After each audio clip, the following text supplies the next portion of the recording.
On that Friday, when the first couple were created, the history of mankind, part 1, began.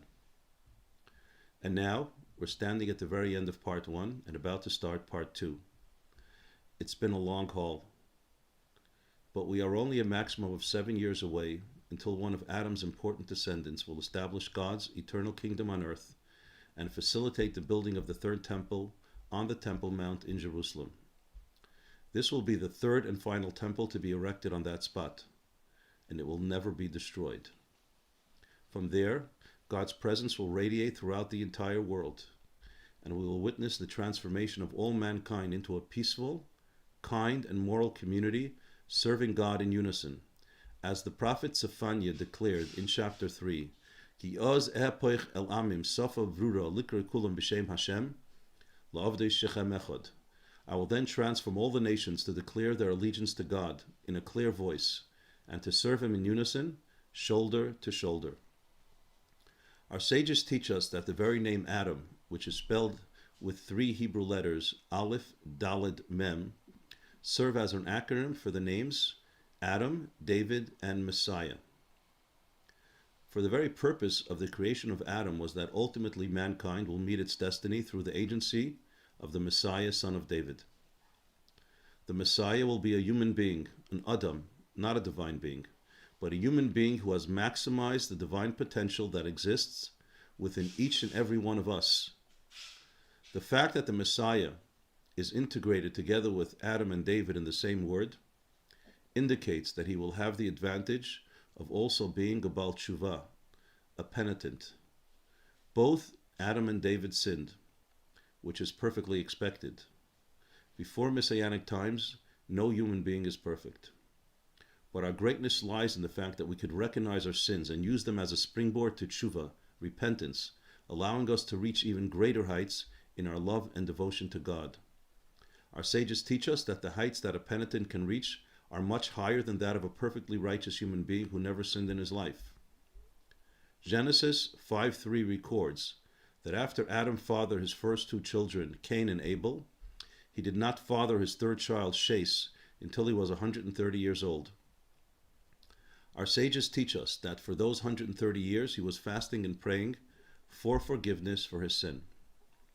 Regarding David, our sages teach us that he fasted and prayed for forgiveness for the rest of his life. The lack of nutrition caused all his teeth to fall out.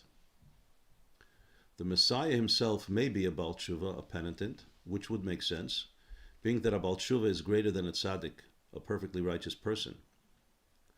I don't know of a source that states so explicitly, but even if he himself is not a Baal Tshuva, being that his soul is interconnected with the souls of Adam and David, and indeed to all the Jews of his generation, the power of their repentance also affects his soul. Thus, he will have the advantage of being completely righteous plus being a penitent. In the book of Deuteronomy, chapter 30, Moses prophesied in the name of God that prior to the redemption there will be a wave of repentance among the Jews. Indeed, we have witnessed in our generation thousands upon thousands of Jews returning to the traditions of their forefathers. And let's give a shout out to the many thousands of idealistic rabbis and their devoted wives and families who have left the comfort of their communities and moved to remote locations throughout the world so that they can assist, teach, and inspire the many Jews who wish to reconnect to their heritage, to study the Torah, and to fulfill its directives. In fact, I spent this last Shabbos in the home of one of those dedicated families who have moved to an island in the Caribbean, far away from friends and family, for that explicit purpose. It should also be pointed out that the wave of penitence before the coming of Mashiach, the Messiah, is not limited to the Jewish people. Millions upon millions of our Christian cousins, the spiritual progeny of Uncle Esau, have completely reversed the hostility that earlier generations of Christians have displayed toward the Jews for centuries. The love and support they shower upon the Jewish people in the state of Israel is indeed inspiring. Even the Catholic Church has come a long way from the days when they incited Christian mobs to mercilessly murder hundreds of thousands of Jews during the period of the Crusades, or when they burned Jews alive during the period of the Inquisition, or when they sat passively while Hitler was murdering 6 million Jewish men, women, and children. However, the Church, of which Joe Biden is a proud member, still remains on the wrong side of history.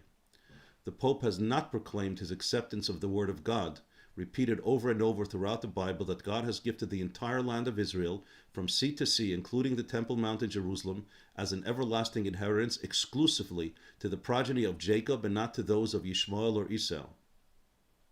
To me, it seems quite odd that he considers himself infallible, while he is perfectly comfortable accusing Almighty God of the universe of being quite fallible. By going back on his promise to the Jews, which he repeated dozens of times to Jewish prophets, as recorded throughout the Hebrew Bible, which the Pope claims to accept as the Word of God. However, as mentioned, millions upon millions of Christians in America are our best friends and on the right side of history.